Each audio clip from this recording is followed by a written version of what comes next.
Good morning and welcome to the final forum of the year, Creating Accessible Workplaces. We are excited to bring this last forum to you to discuss how to make more accessible workplaces in the nonprofit sector. Today, joining us to have this discussion are Kerstin Sjoberg and TyKiah Wright Wilson. Kerstin has served as Executive Director for Disability Rights Ohio since January of 2020. Kerstin is focused on ensuring her team helps Ohioans with disabilities tackle daily barriers while eliminating or preventing those barriers through systemic, legal, and policy advocacy. TyKiah Wright Wilson has been a nonprofit leader for more than 20 years, and currently serves as the director of the National Diversity Council and managing director for WrightChoice Consulting Group. In addition to her roles on the National Diversity Council and with her consulting firm, TyKiah has served as a member of the board for Disability Rights Ohio since 2020 and is chair of the nominating committee. TyKiah brings an understanding of the value of creating diverse, equitable, and inclusive environments that underscore a sense of belonging.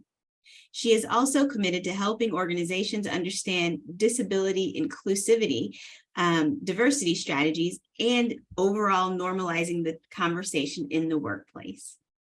Before we turn it over to them today, I want to do a little bit of housekeeping. This forum is being recorded for you this morning, and what that means is that our presenters here are visible on the screen, but audience members are not today. This forum will be made available to you after the completion of it. It'll be sent to the email that you registered with on Eventbrite, so be on the lookout for that email.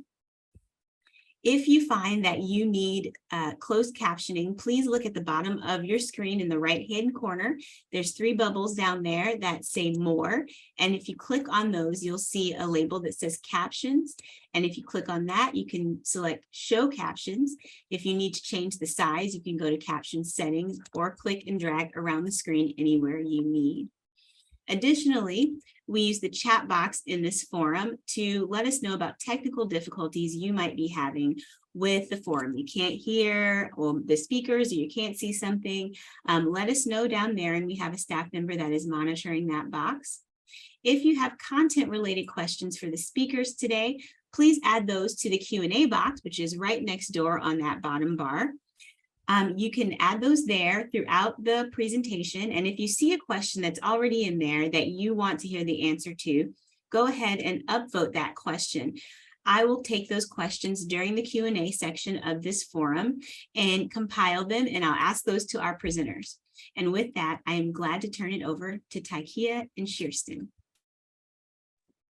Good morning, everyone.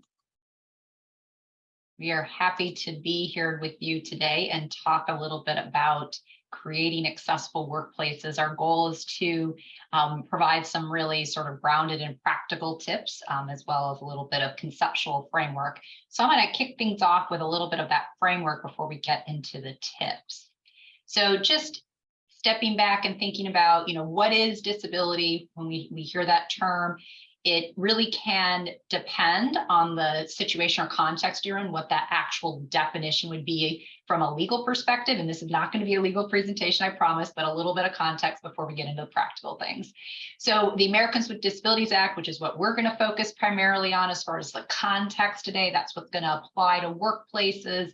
And that's the context we're looking at in terms of definition. But there are definitions in other contexts. So when you think about benefits like SSI or SSDI eligibility, veterans benefits, even Medicaid, things like that, they all have different definitions.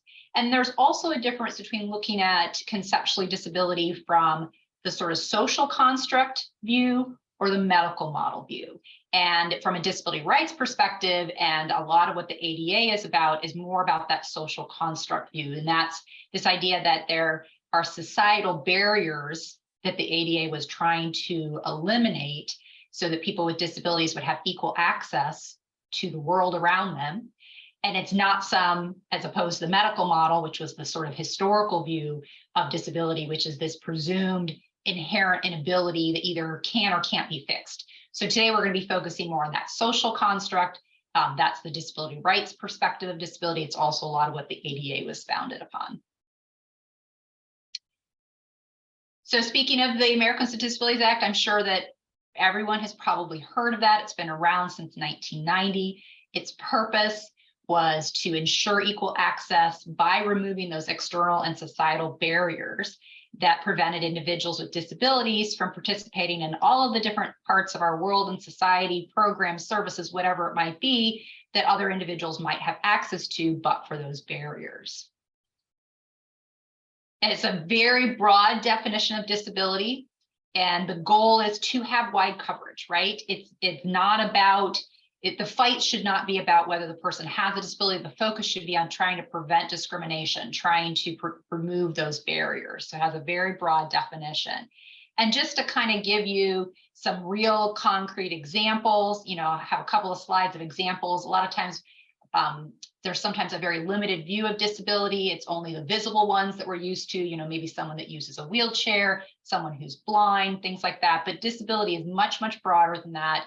And it includes any type of physical or mental impairment that has a substantial limitation on basically what's called a major life activity, or a part of your life, right? The things that we do in the world. So again, I promise it's not a legal presentation, so I won't go further into that ADA definition, but here's some practical examples. So things like traumatic brain injury, which is way more common than I think anyone realizes. There's like well over 1 million individuals in Ohio alone that have some sort of traumatic brain injury.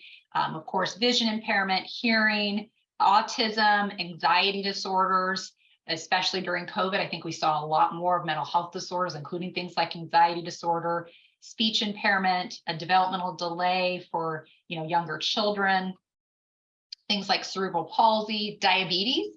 A lot of people don't realize that chronic medical conditions like diabetes are a disability. Substance use disorder is also a disability. Post-traumatic stress disorder, Down syndrome, mobility impairment, cancer, again, something that I don't think a lot of people think about is actually a disability under the Americans with Disabilities Act. So it's very, very broad. And so then thinking about the societal construct, right? These are just some of the big sort of buckets, I would say, when we think about barriers in society that impede equal access if we don't do something about them. And it's things like communication barriers. So today, this presentation has made sure that that is not the case by having things like captioning available, right? But that could be a barrier for someone that needs captioning because their hearing is such that they may not be able to hear me speak as clearly as they need in order to absorb the content. So that would be a communication barrier that has been removed by the way that this program has been set up. Architectural barriers, I think those are the ones that people are most familiar with, right? When we think about things like steps versus ramps to get into buildings or elevators or things like that, those are things people think about. But there's a lot of spatial architectural barriers that we'll kind of get into practical tips about just the way the layout of your office might be. That might not be quite as obvious as the steps versus ramp issue.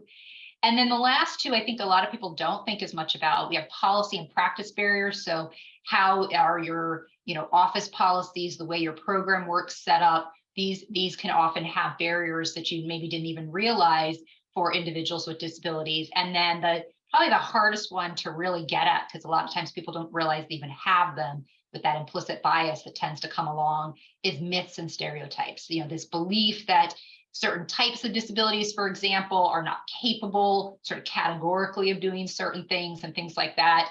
There's a lot of myths and stereotypes in the medical field. It manifests a lot in sort of quality of life thinking that doctors sometimes implicitly put into what they might prescribe for medical treatment. We saw a lot of concerns related to that during the beginning of the pandemic, when there was a need to triage sort of limited resources, and there was a lot of concern about the way the quality of life would be used against people with disabilities. So those are some of the barriers that the ADA is trying to eliminate, and that we as nonprofits might want to be thinking about making sure that we're eliminating in our workplaces. And then just sort of generally speaking, what's prohibited by the ADA is, of course, anything that is going to prevent that equal access. It does go beyond what sort of historical civil rights laws were, which was more sort of intentional, or what we call invidious discrimination, that we're going to exclude you from our workplace because you have a disability, but added this concept of reasonable accommodations. And not that that intentional invidious discrimination doesn't also still happen in disability situations, but the concept of reasonable accommodation really changed the way the ADA is applied compared to other civil rights laws that preceded them. Kind of changes the way that we look at things. It's about, again, those external barriers that might need to be removed, changes that might need to be made so that individuals are not prevented from having equal access. And then, so how that would apply to the workplace, since we're going to talk about workplaces today, is that employers need to work with their employees who have disabilities to find and provide accommodations that help them do the essential functions of their job. So at its core, that's what the ADA is going to require in the workplace. And with that, I'll turn it over to my co-host, TyKiah. Wonderful. Thank you, Kerstin. So we know that numbers tell the story, right? And then, Kerstin mentioned that the ADA was passed 32 years ago. So even after 32 years, people with disabilities are still grossly underemployed. Just last year, the data shows that only 19.1% of people with disabilities were employed, compared to 63.7% of people without disabilities. And if you expand that scope globally, the number of underemployed people with disabilities is more than 1 billion. So this data alone should challenge employers to think more intentionally about who's missing from the workforce, what voices are not being heard, and really identify strategies to tap into this untapped community. So let's talk about the role of nonprofits. So the overarching purpose of nonprofit organizations is to live out their mission and values, to improve the social good in our community, to be an advocate for services and resources, to meet community needs, to take responsibility in the community and to be problem solvers. Resiliency. I ran a nonprofit for many years, so I know that resiliency is a part of the DNA of nonprofits. And then being creative and flexible and innovative.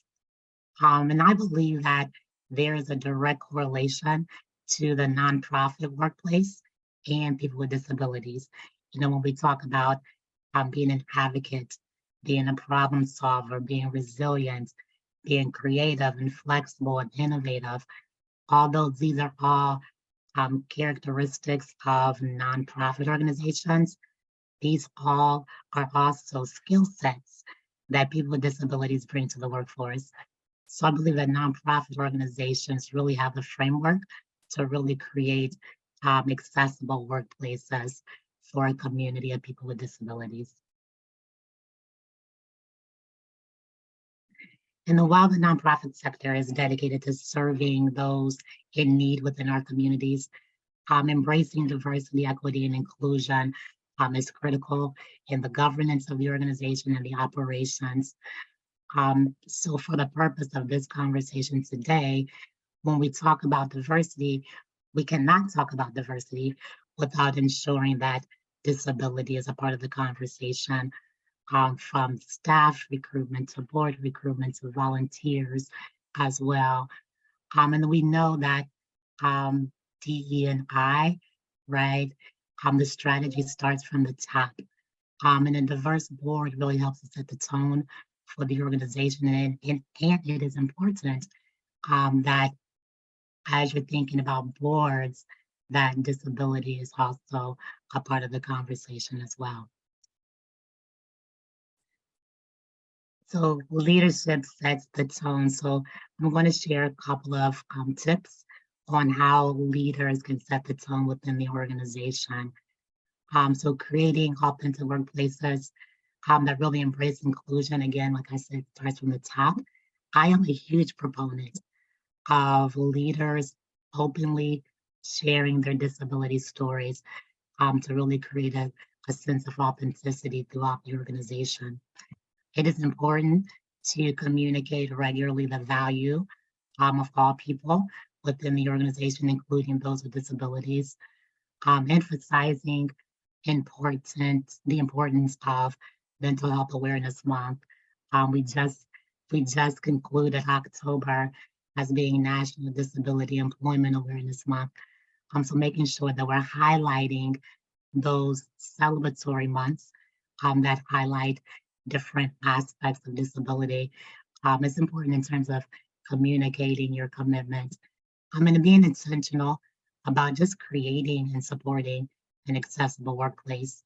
And even in the written values include accessible, we believe in creating accessible workspaces for all of our employees.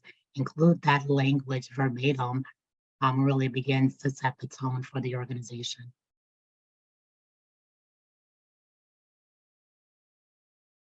And other ideas is to foster an open and accepting work environment where differences are valued. You may have heard in my bio that I talk often about just normalizing the word disability, normalizing the conversation. It's really time to stop talking about it and to just do it. Because the word disability comes with a lot of stigma attached to it. But allowing for open discussion about disability, allowing for others to share their own experiences when relevant, again, begins to foster that environment of inclusivity and acceptance. And then making it easy for individuals to request accommodations, making it just a natural part of the workplace. The accommodations request process should be widely talked about, whether it's in staff meetings, whether it's in the initial onboarding meeting. Again, that lets your associates know that needing to request an accommodation is not because you have a difference. It's because you just need assistance in performing your job at its peak. So widely communicating your accommodations process is important, and just making it easy.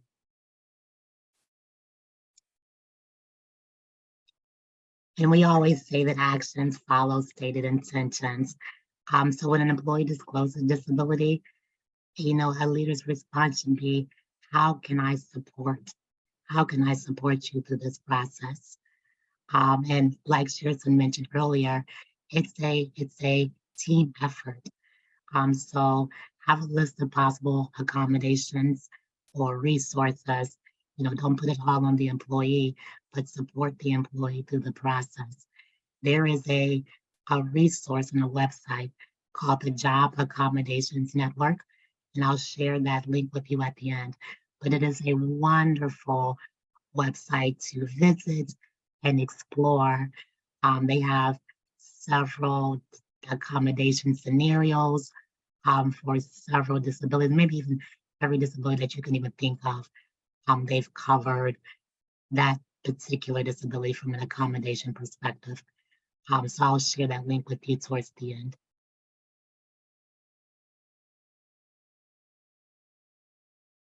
All right, I think that's back to me now. Back to you, Yeah, thank you, TyKiah. So, when we think about creating an accessible workplace, one thing that's important is to be proactive, right? Don't wait for the problem to happen or maybe even fester into silence because the worker didn't want to say something. Let's be proactive about how we're setting up our workplaces so that they are accessible from the get-go. So you want to think about accessibility in all those significant operational decisions that you have to make, and not as an afterthought, not after the problem has occurred, things like that. And these are just 4 areas that we identified as key operational areas that you want to have in mind. And that includes technology, your office policies, recruitment and hiring, and communication. And I'm going to share a little high-level ideas about being proactive, but we have some additional tips that hit on particularly recruiting and hiring later as well. So with technology, create an acquisition checklist that includes accessibility as part of that conversation before you purchase whatever that technology is. It is unfortunate that, and probably the nature of when it was passed, but it is unfortunate that the Americans with Disabilities Act does not apply directly to the products and services, the technology that organizations might purchase. applies to you as a workplace. It applies to other types of organizations that use the technology. So there's still an obligation to make sure that the technology is accessible, but the product itself is not necessarily covered by the ADA. So there's a lot of stuff out there that's maybe not real accessible because there aren't requirements. There's some best practices. There's been a lot of companies that have made strides in having accessibility features as part of their technology from the beginning, but some of that was because of disability advocates pushing them to get there, right? I know the National Federation of the Blind, for example, has been really active in this area, and Apple products and Kindles and things like that that weren't necessarily accessible initially have become more accessible as a result. So there is a lot more accessible technology than there used to be, but there's no guarantee when you purchase something that it's going to be accessible. So have that as part of your checklist, that you're asking those questions of the person that you're buying this technology from, whether it's software or hardware. And then review your current technology for accessibility. I know we're nonprofits. You may not be able to replace everything. We get that. But be thinking about it, keep paying attention to it, ready to sort of get ahead of the problem if you notice that there's a gap, and be ready to think about how you can use your resources to improve your technology from an accessibility perspective when you have the opportunity to do so. The other area is office policies. You want to have as TyKiah mentioned earlier, that accommodations process should be just readily known, should be clear and easy to understand. And again, it's, easy to access, so that the person, when they do need it, they don't have to think hard about where to get it. It's there. They've heard about it frequently. They can find it. They can follow it. And that the managers and anyone that's going to interact with them are also trained on how to implement it, so that the process actually follows what the policy says. And then think about, when you're doing your office policies, consider, baking in flexible options instead of waiting for it to be necessarily a request, to make your workplace more accessible generally. Things like, when possible, flexible scheduling. Obviously, I know certain types of things have to be done at a certain time, but much of our work can be done flexibly. So make that an option where you can. Remote work, right? We all had to do it during the pandemic. You can see TyKiah and I are still doing it. So, these are things that we've all learned actually can work pretty well. So when that's still possible, it may not be for all functions. It certainly isn't for all functions at Disability Rights Ohio. But where it's possible, we've made it possible, right? So that is something that is then just part of the workplace. Recruitment and hiring. We're going to talk a lot more about this later, but here's just some big sort of proactive things to think about. Just making sure in advance that your job application options are accessible. If you have a particular online portal, for example, that you use for posting or collecting job applications, be wary of certain types of screening tools or tests that either might be inaccessible, the software or the program that's being used, or that have a disproportionately negative impact on some disabilities. Time testing, for example, is something that can be problematic for certain, learning disabilities, or many other disabilities beyond that as well. So, think about, not setting up a process that is going to have a negative impact on some group of people that you would want to be actively recruiting. Communication.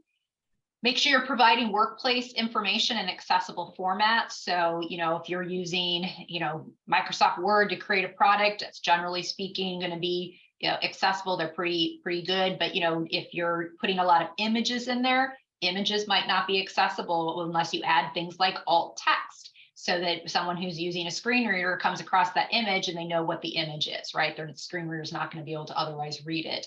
And then generally speaking, making sure that the document is navigable by a screen reader. Those are just some examples for workplace accessible options for materials.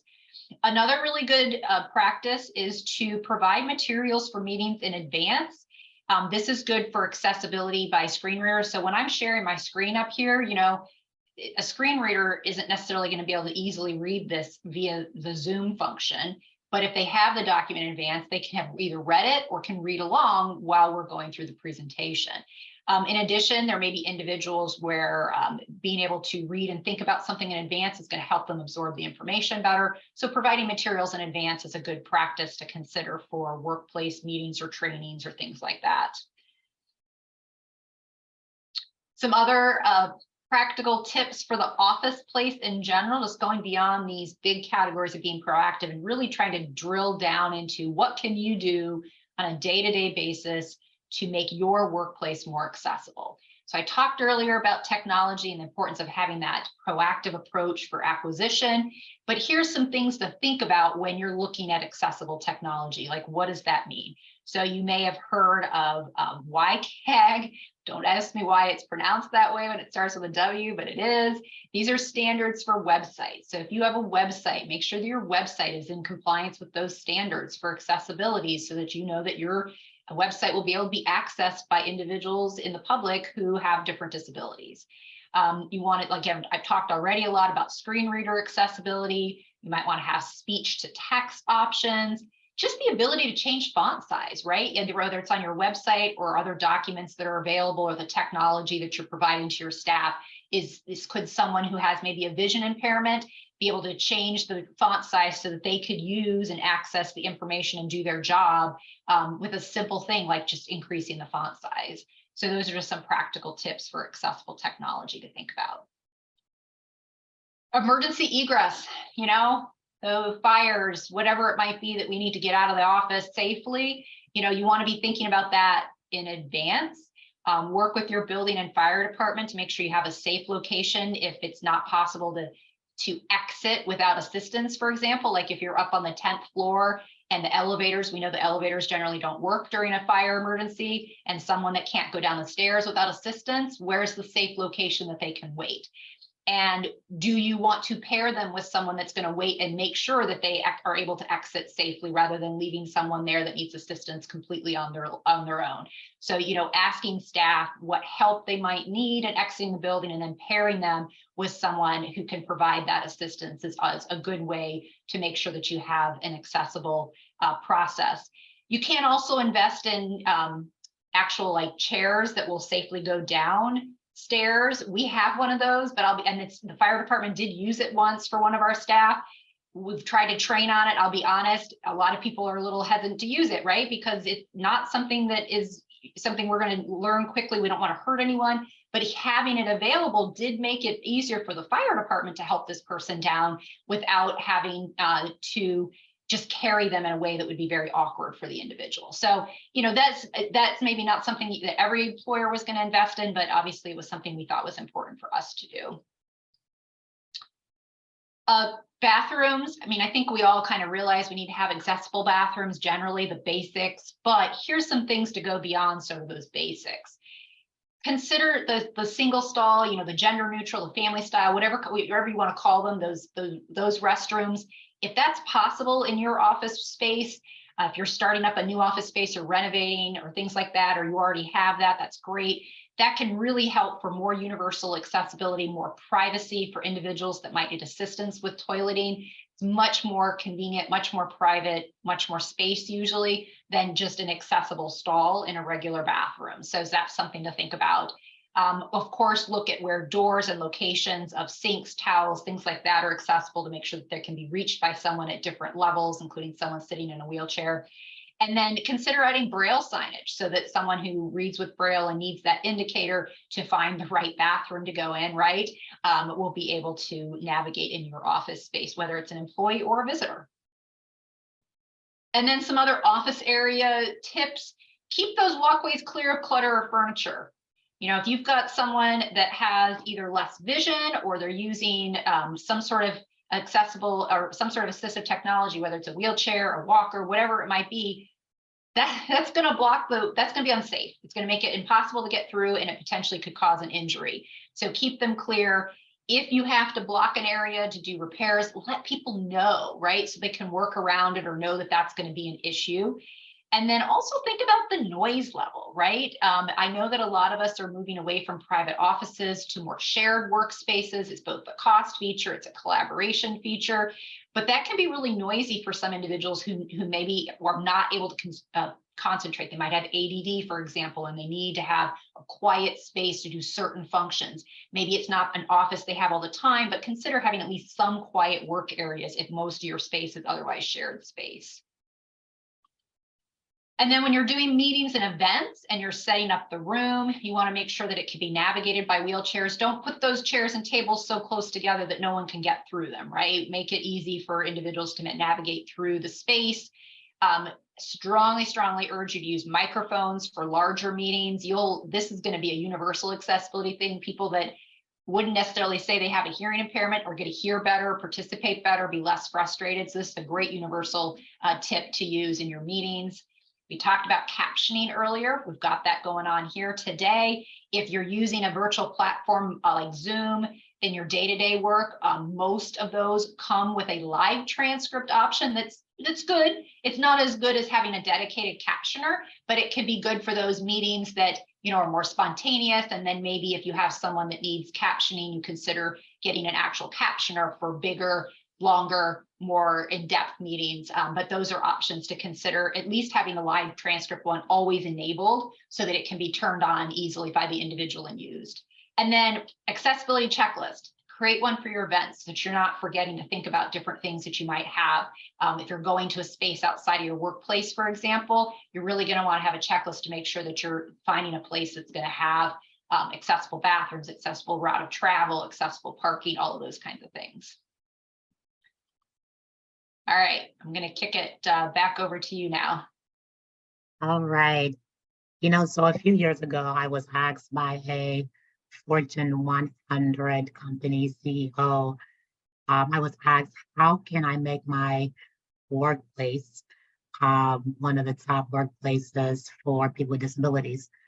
And all of these strategies that I shared with him are all the strategies that Kerstin and I are sharing with you. So when we think about practical tips for recruiting, recruiting starts externally. So you have to look at what your external branding is saying about your organization. How is disability valued and communicated throughout the organization internally, but also externally? What is your communication and marketing materials saying? As a community of people with disabilities, we, like other minority groups, like to see ourselves reflected in companies' marketing efforts. So are people with disabilities reflected in your communication, your websites, your digital and print materials? When you look at the composition of your board, your leadership, your staff, your volunteers, can we connect to someone there that may have shared experiences?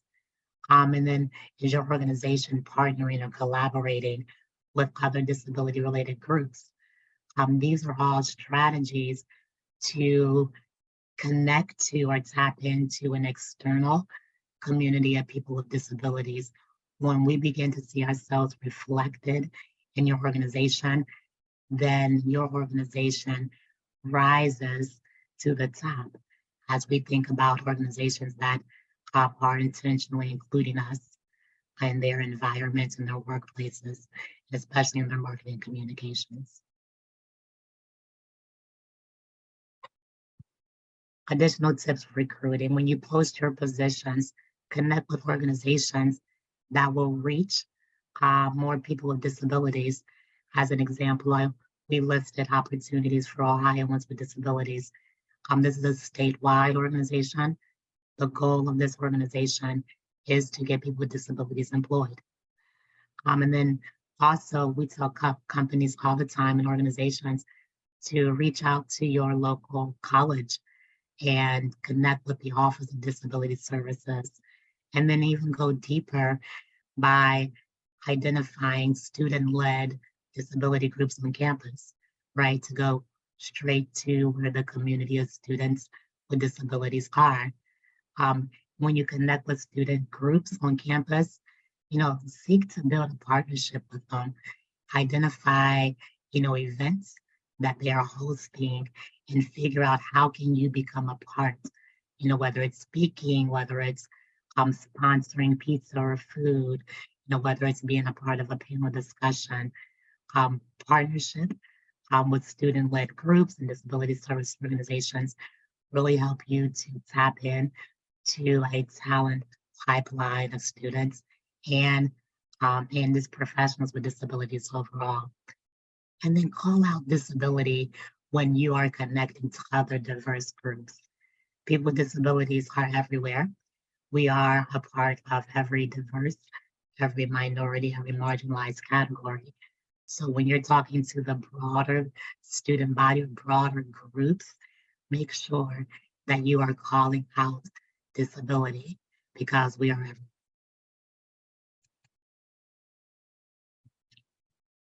And then when you look at your job descriptions, focus on the essential job duties. Make sure that you're using inclusive language in the disability community.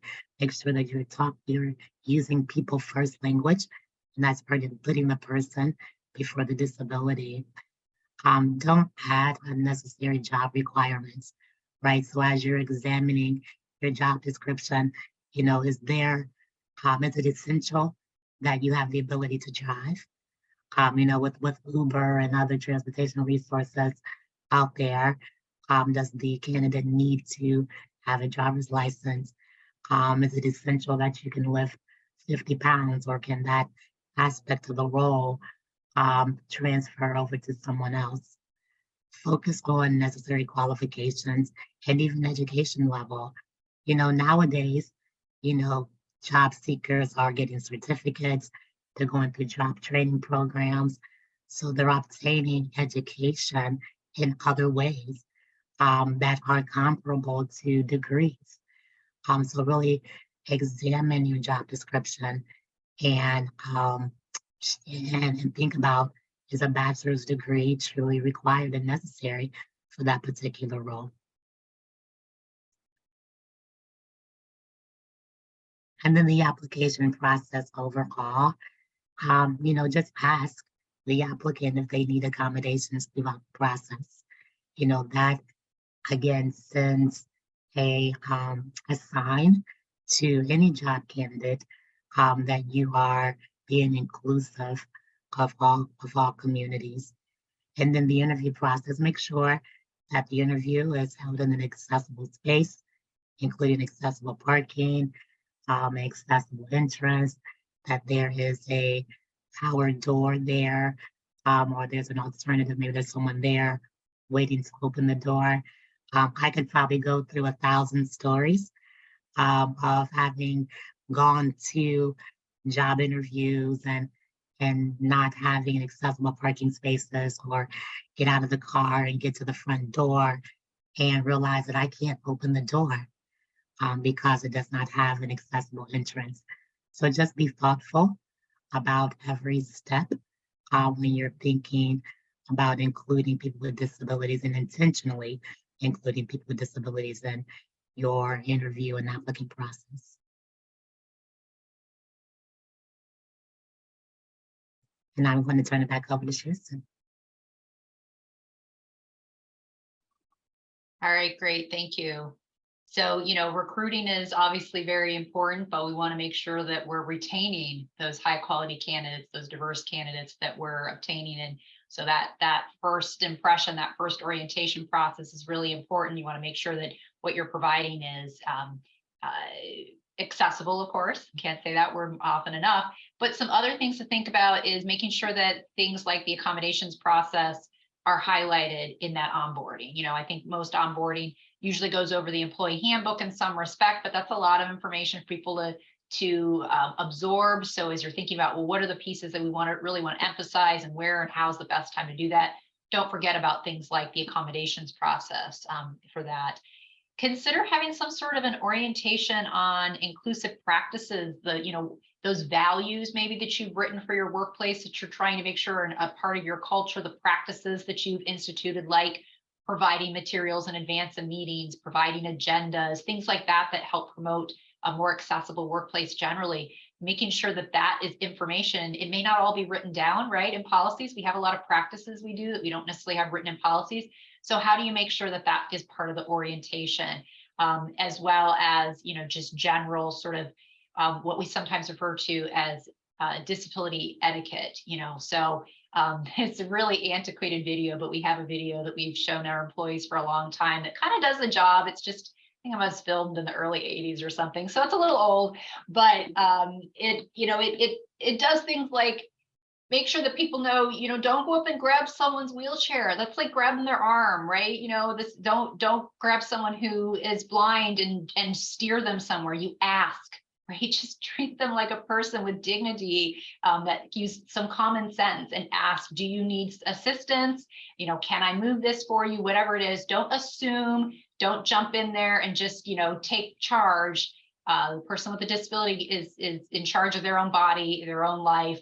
But think about having that type of training as part of your orientation. I wish I could offer you a better option than the antiquated video we have. I think we might need something new out there, but even just touching on it, right? Like coming up with some ways to just remind people that people with disabilities should not be really treated differently than anyone else in terms of that kind of disrespect or dignity, right? Of asking before you assume or take actions. And then obviously, make sure that you're promoting the availability of the benefits that you have that include things like mental health services, your EAP programs, things like that, that a lot of times there's a lot of stigma related to trying to access those. And you're trying to, again, normalize things as part of the process by talking about them regularly. The accommodations process, I think we've talked about this 3 times now, but it is so important. Make sure that's clearly written out, it's easy to use, that it's confidential. Only the people who need to know are involved, that the managers are trained on how to do it. It's very interactive, right? Let's seek ideas, offer solutions, use those resources we're going to talk about that TyKiah already mentioned, and just make it almost like no big deal, right? Like this is just part of how the workplace is. A lot of things that we do in our workplace, other places might consider it an accommodation request, but it's just sort of normal. Oh, I need a different type of chair to sit at my desk. Cool. We get that different chair for the person to sit in that's more accessible. We need the ability for a desk to, go up or down, to stand. We just make it a normal part of the process that there's different supports and individualized needs that people have. And obviously, if it's something more significant that needs to be worked through, then you go through a little bit more of a formal process. But a lot of things are just simple solutions and just make it easy and natural for people to get those. And then exploring flexible options. So we talked about being proactive with your office policies. Sometimes you can't, offer all of those flexible options universally, but at least, think about exploring flexible options where you can, and certainly in situations where it is apparent that might be a need for the individual, right? So that could be working from home, it could be flexible scheduling, it could be job sharing. Do you have a job task that you really need full time, but in hiring, you're finding that maybe 2 part-time individuals that job share would make it more accessible to some individuals with disabilities. We have an example of that in our office. We have 2 individuals who've been job sharing for almost a decade now. Those are things to consider. TyKiah talked about travel earlier. Having to drive is almost never really an actual requirement. It's about getting to the place, right? And what travel arrangements does the person already have available to them? Are there any travel accommodations that you would make? So if you normally provide rental cars or reimbursed mileage, do you need to think about whether there are other options for travel that you would want to make sure you're offering to individuals that would travel in a different way? Consider things like workplace mentors, right? I mean, this is good for all employees. A lot of these tips are good for all employees, right? But it helps to make a more inclusive and accessible atmosphere for individuals with disabilities. So someone that it may not even be on their team. It could be a mentor for their specific job. It could be a mentor that's more about getting into the office culture, learning about how things work, having someone to go and talk to that's not just your supervisor. So those are things to think about as well. And then finally, we want to make sure that we're giving meaningful opportunities for people to engage, to lead, to feel valued. We want individuals to, as much as possible, sort of be involved in the creative process, right? Or empowered to be thinking about the work that you're doing. I mean, we're mission driven as nonprofits, and we need that innovation. We need that creativity. And the more that we engage different perspectives, the more that we're going to fuel our own mission and our own goals. All right, TyKiah, I'm going to turn this one back to you. Wonderful. Kerstin made a quick comment that I think could summarize the whole presentation. If you approach disability inclusion from it's no big deal from that type of lens, then that will really jumpstart the organization in normalizing the conversation because it's not a big deal. People with disabilities can move and operate and engage just like everyone else. We may need other supports to do so, but it's no big deal. So I love that phrase, Kirsten.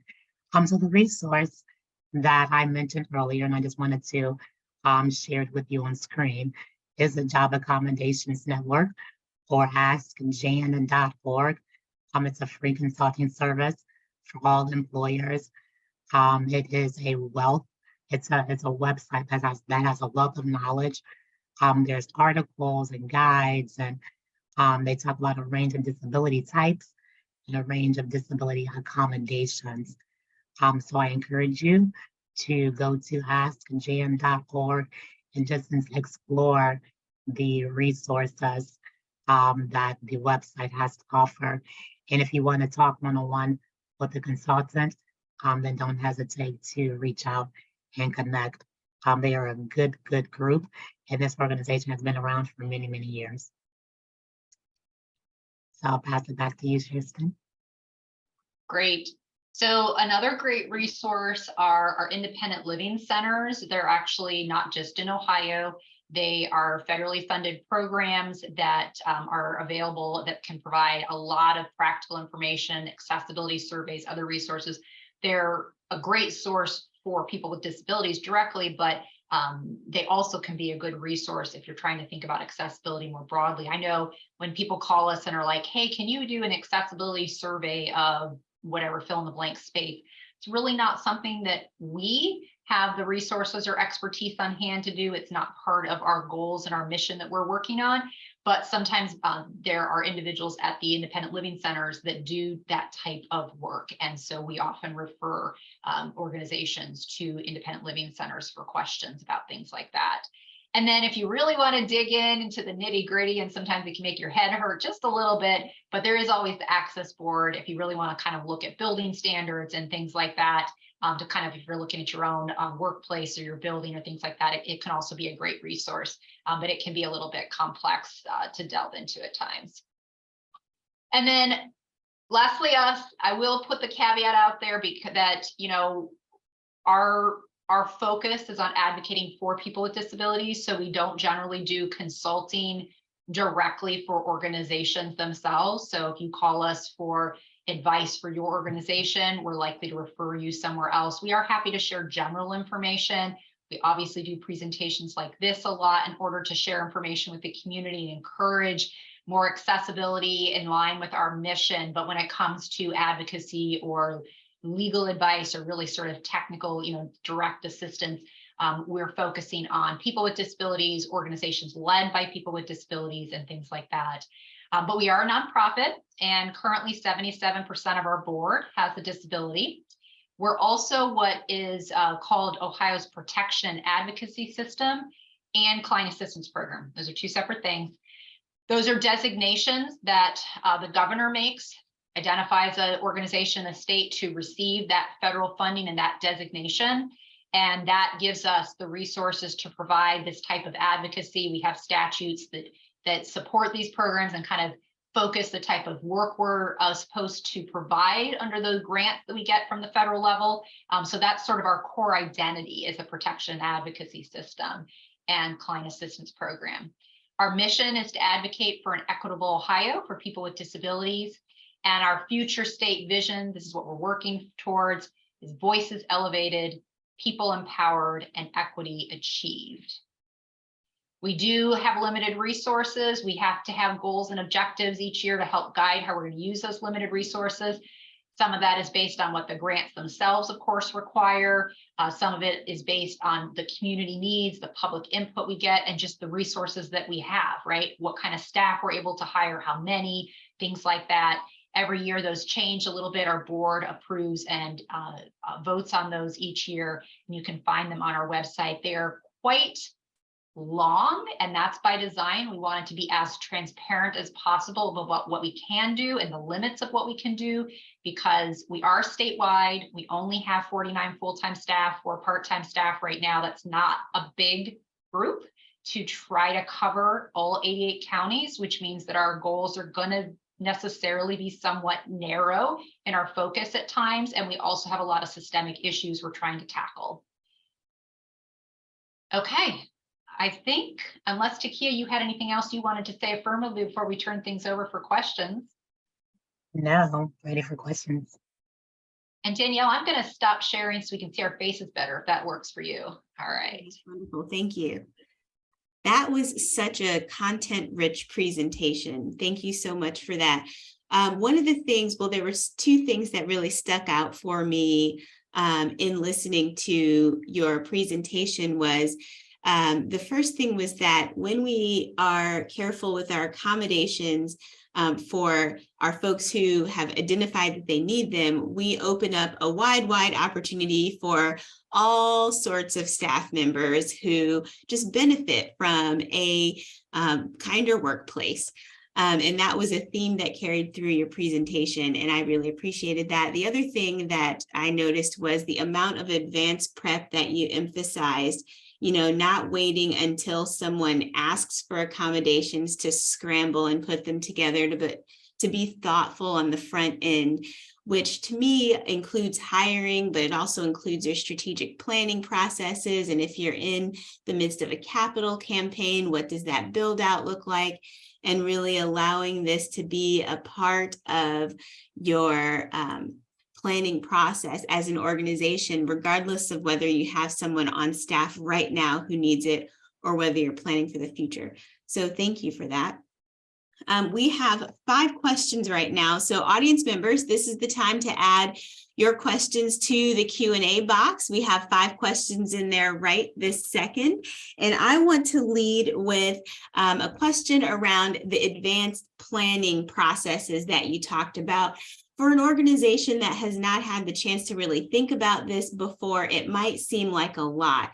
Do you know of any sort of organizational audits for this, so that an org that doesn't have anybody who's requested an accommodation right now, but they want to prepare for the future and they may not know where to start, can you guide us to what an audit might look like for this? Well, I saw the question about accessibility checklists for events, and that got me thinking about, you know, we are doing some things both internally and in partnership with some other organizations about what accessible meetings look like, virtual meetings, things like that. I don't have anything sort of like public or formal to share there, but there is another organization that has a great guide, and I can put that link. Would it be best to put in the chat or the Q&A box? I'm not sure which, Danielle, would be best. You can put it in the Q&A box, but we Okay. will connect after this, and all of these great links and information that you give us, we will include in that post-forum email for our audience members to have quick access to. Okay, I'm going to attempt to put it in the Q&A. We'll see if I can figure it out. But in any event, it's from an organization called the Autistic Self-Advocacy Network. Their website is actually autisticadvocacy.org, and they have this great guide for holding inclusive events. And I love it because it looks at universal design, and it looks at things from physical, sensory, and cognitive accessibility. So it looks at it very holistically, which is why I like it, because a lot of people just think of physical accessibility when they think about events, and it goes beyond that, right? In fact, we're seeing in the world today a lot more of that proactive thinking. I'm a Columbus Zoom member, so I'm always getting things about, oh, you know, we're having a sensory friendly day or whatever, those types of things. And I think it's great that we're seeing more of that out in the more sort of nonprofit or even recreation part of our world, which I think is great. So I'll get that link to you, Danielle. I couldn't figure out how to get in the Q&A, but I'll get it to you so you can send it around. As far as an audit, I don't know that I do have something. TyKiah might have some ideas.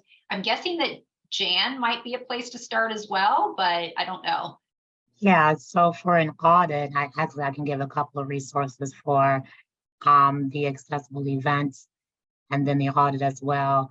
Even going back to your recommendations, Kerstin, for talking about the Centers for Independent Living, the Center for Disability Empowerment which is here in Columbus. They have someone on staff who does accessible audits. So they would be a great resource to connect to. And then there's another phenomenal City of Columbus resident who is an expert at meeting and event accessibility. And her name is Rosemary Rossetti. So Rosemary actually speaks nationally and is certified in accessible events and meetings. So that's another good person to connect to when you are talking about wanting to learn more about making your events and your meetings more accessible. All right, so let's move on to our next question here. What are some steps that can be taken to advocate for hiring individuals with disabilities if you are not currently a part of an HR team? I would say steps that you can take to advocate for hiring would, number one, just be the voice for those who are not in the room, right? So if you're in a team meeting and we're talking about, hiring, just encourage you, making sure that you're talking about connecting to disability organizations in the community. And even have, a list of some of those organizations to connect to. If you're talking about, again, that external facing component to create a sense of inclusiveness within your organization, question, on your marketing and your advertisement, we have a diverse slate of photos. We need to make sure that people with disabilities are also included in the marketing and website and digital prints. So constantly and consistently bringing up disability, even if that person or those individuals are not in the room. That's how you can be a voice for people with disabilities.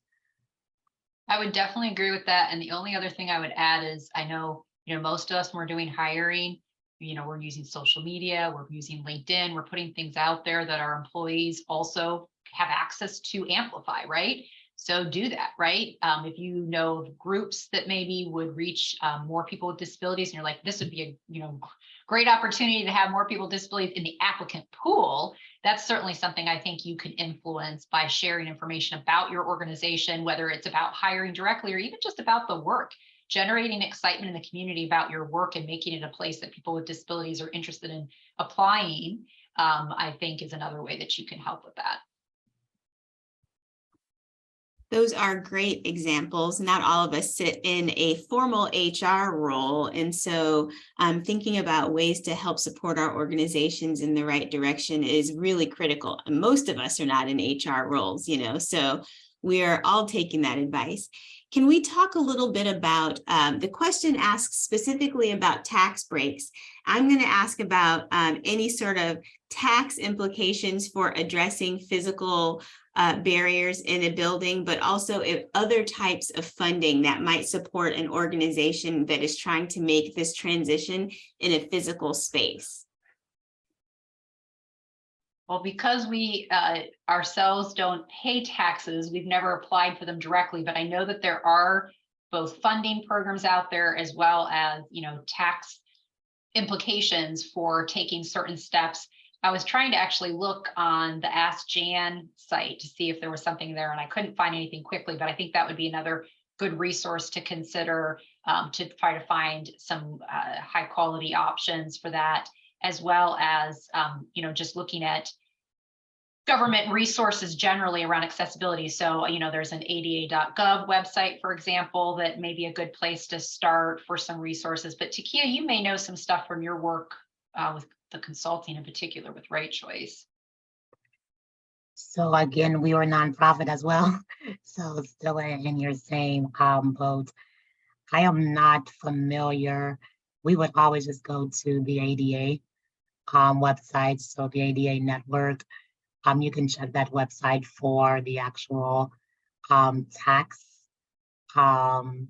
rules that are there for hiring people with disabilities. You know, tax laws change every year. So unfortunately, I don't know what the current tax laws are in term, but they do exist.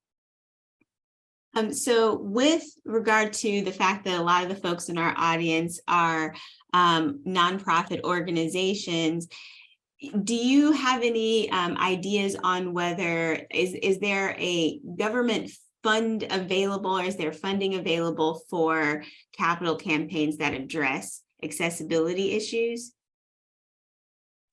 I'm not aware of anything like that. I know that there are sometimes funds available for individuals that we refer people to that are trying to make maybe a modification to their home. And I think there probably are some that could work in the workplace if it's helping a particular employee. I'm sure there's got to be something else out there, but I'm not aware of anything that's sort of more focused on broader organization capacity building as opposed to an individual need. Okay, thank you for that. Our next question is, do you have resources for audio descriptions for live performances and video? So I'm assuming they are saying that it wouldn't just be closed caption, but the description of audio that may or may not be words, and how we might support our audience members in that space. We're not creating a lot of video ourselves, so it's not an area that we've delved into a lot, but I think, trying to think, I know that the National Federation of the Blind often has a ton of great resources on their website. So that's probably where I would go look if I was trying to find that myself as a starting point. So I would definitely recommend them.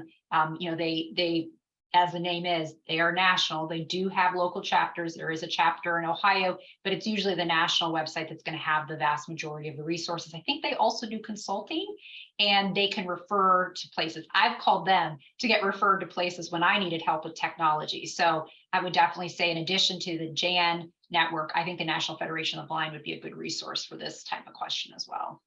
And then I would also say the Deaf Service Center is another really good organization to connect to.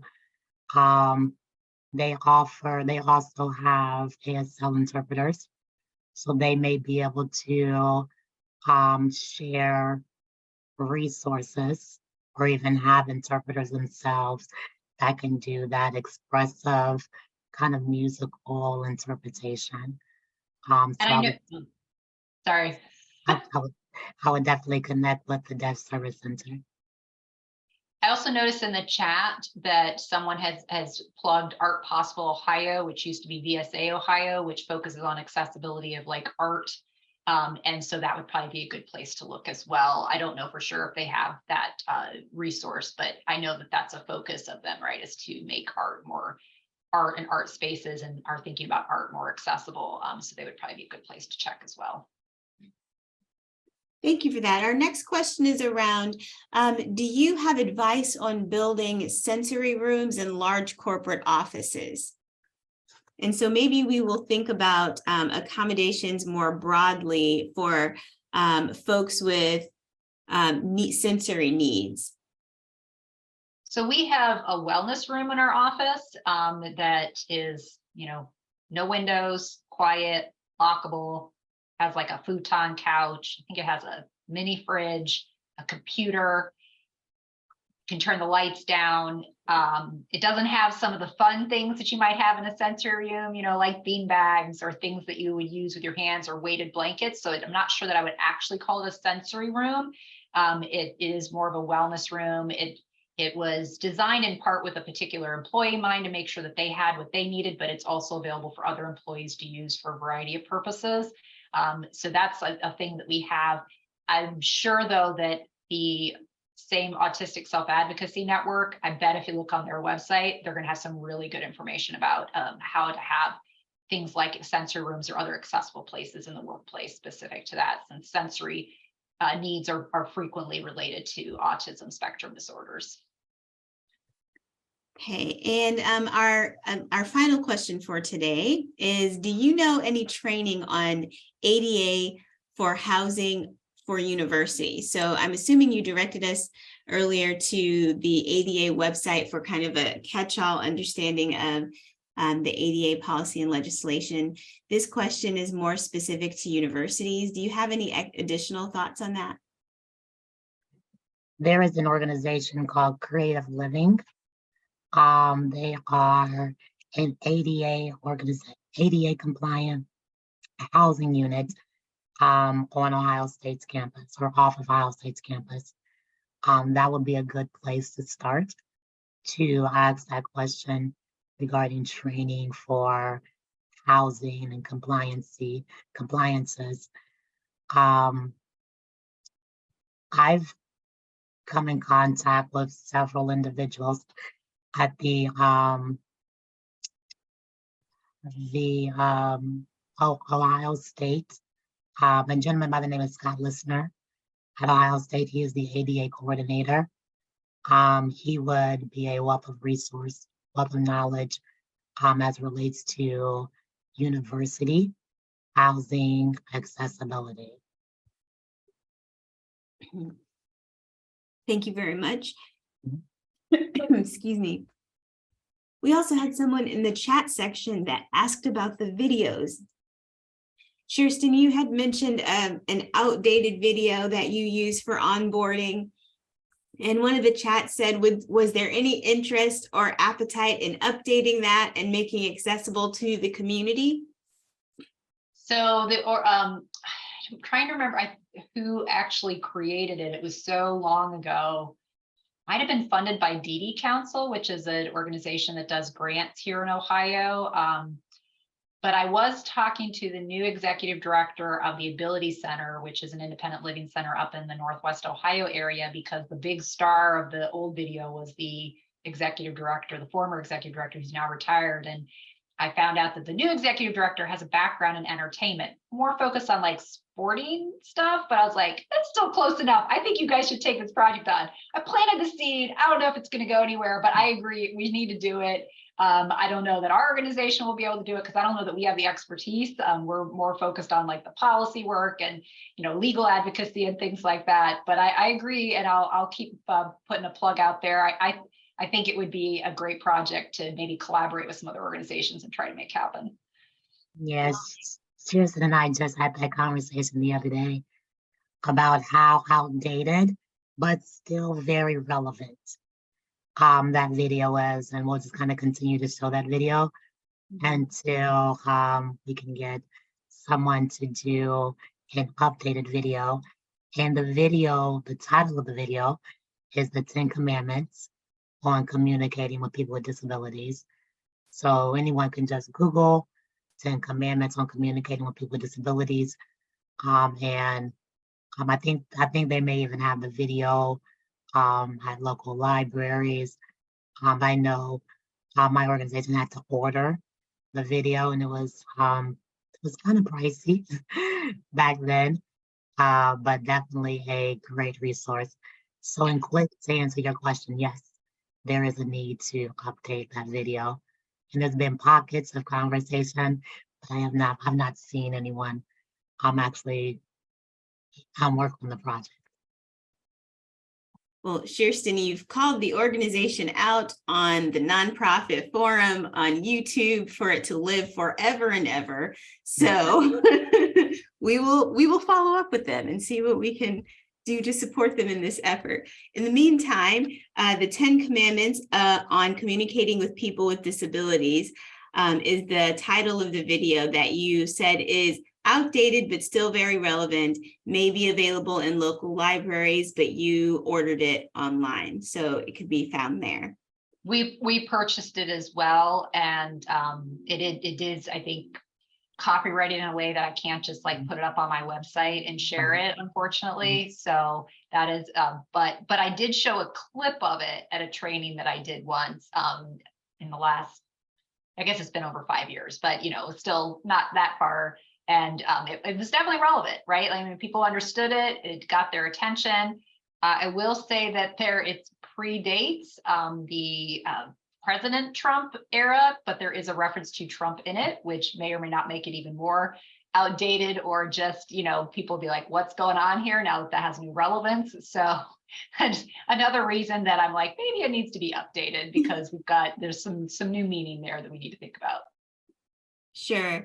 So I think the overall takeaway from what you brought up to do with the video is about how we onboard folks in our organizations from the moment that they are hired, regarding our conversation around disability and how to normalize that and how to be in environments with people with disabilities in ways that makes everyone comfortable, including that person with a disability at the center of that conversation. So I have one more question for you, and then I think that will finalize our forum.